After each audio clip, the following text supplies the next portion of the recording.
Fitting a water pump and a timing belt kit to a VW Passat, and this is what's involved.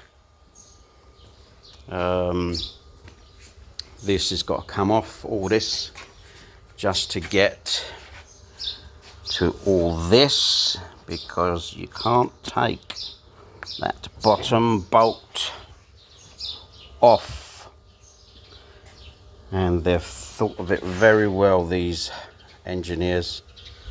So fun and games, and then you wonder why it costs you loads of money to replace parts of vehicles that the engineers have decided to build. Thank you, enjoy it. I'll do another one later. Bye.